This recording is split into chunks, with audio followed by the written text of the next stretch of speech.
Dans cette vidéo, je vais vous montrer comment installer un outil dans la fraiseuse, dans la broche de la fraiseuse. Donc ici, pour l'exemple, j'ai un mandrin et une feuille de surfacée. J'ai disposé les outils sur un chiffon en tissu juste pour protéger la machine et les outils. Donc généralement, je me suis installé sur une établie. Dans ce cas-ci, pour la démonstration, j'ai utilisé un chiffon pour déposer les outils. Donc avant tout, la broche, on peut travailler avec la broche un peu comme une perceuse, sa colonne.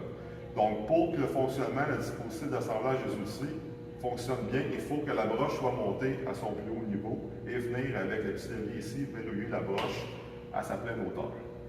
Donc, maintenant, je peux venir insérer l'outil. L'outil fonctionne avec un cône. La broche a un cône aussi à l'intérieur correspondant, donc mâle-femelle. En plus, on a à l'intérieur de la broche, il y a des petits tenons qu'on va venir faire correspondre à l'encoche sur le porte-outils. Donc, à venir l'insérer délicatement, venir positionner le tenon à l'encoche. Une fois bien positionné, on vient sur l'interrupteur pneumatique ici, donc le bouton vert et rouge. Le vert est inscrit in, le rouge est inscrit out, donc insérer l'outil ou retirer l'outil. Donc, dans ce cas-ci, je vais faire in. Donc, on va appuyer assez longtemps pour entendre un bruit sourd qui va nous démontrer qu'il y a un bon serrage de l'outil dans les cônes correspondant à la broche et l'outil.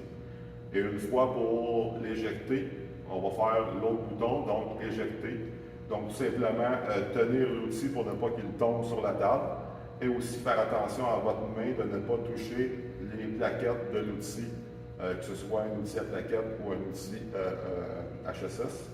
Donc, juste faire attention de tenir vraiment le haut de l'outil, une partie non dangereuse de l'outil, sans tirer dessus non plus, juste supporter l'outil, venir peser sur le bouton Up et le déposer, le ranger à l'endroit approprié.